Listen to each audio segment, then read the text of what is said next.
evening. Thank you for joining me. This presentation is called Do Employees Need Unions? As part of my labor relations project, and my name is Melody McDowell.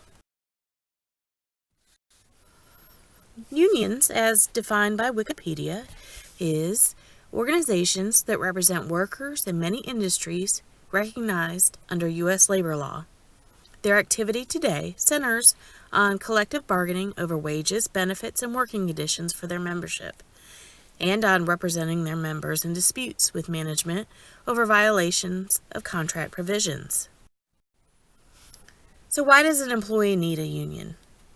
We're no longer in the Great Depression, where child labor was prevalent, or where we had to work long hours with very little safety. Unions appeal to the needs of employees. The basic employee needs can range from feelings of alienation to employees' need for security, whether it be protection from their boss, job security, or even limited opportunities in the workplace. So what is alienation for an employee? During the initial phases of unions, when they were being developed and continuing to this day, employees have a fear of being replaced with machinery. It does still happen all the time. But what this does is it adds to insecurities in their jobs. It leads to lower production and reduction in pride in their work. In turn, this alienates employees from being their best. What about employee strength? On the other hand of alienation, employees see how there is strength in numbers. Unions can represent strength against basic manager complaints, how they react to complaints, or again, limited opportunities given to employees. So how can a union help?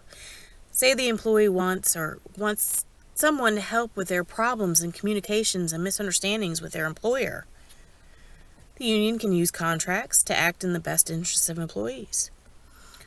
Or say they have little trust with their employers. Say they don't believe what they say or don't seem to follow through with what they say. Contracts define clear expectations from both parties and ensure compliance. What if an employee wants to have their opinions heard, not only as an influence, but implementing the most productive programs? We've always seen where if you're doing a job, it's usually the best way to know how to do the job is doing it. Unions use collective bargaining to make concerns of the employees heard. They are basically the voice of the employee, especially when they cannot use their voice. What if an employee is unsure about their supervisor's ability to solve issues or to help solve problems? A union can use the grievance process to aid in problem solving.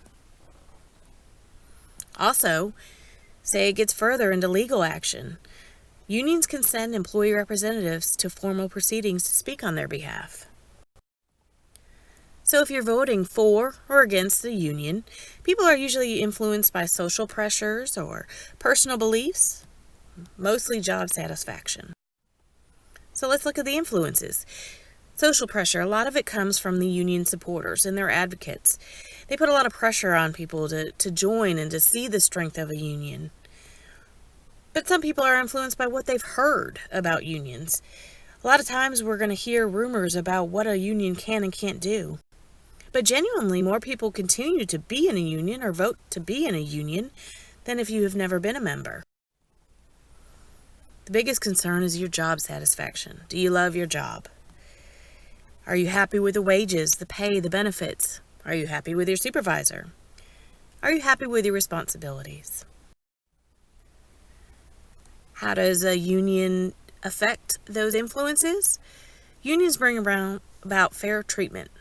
They try for better compensation and benefits, and they try for more effective communication between supervisors and staff. So what if you're up for a vote? Why vote no? Why not have a union?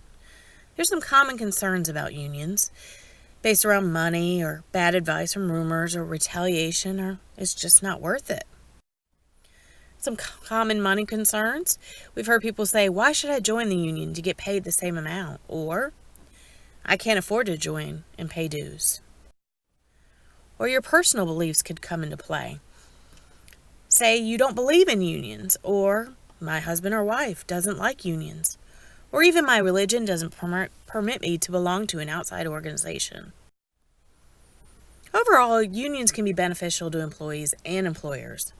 With research, both parties can determine the best course of action whether to vote to join a union. All factors and influences should be weighed. All information for this PowerPoint was provided by our textbook, The Labor Relations Process. Thank you for joining me.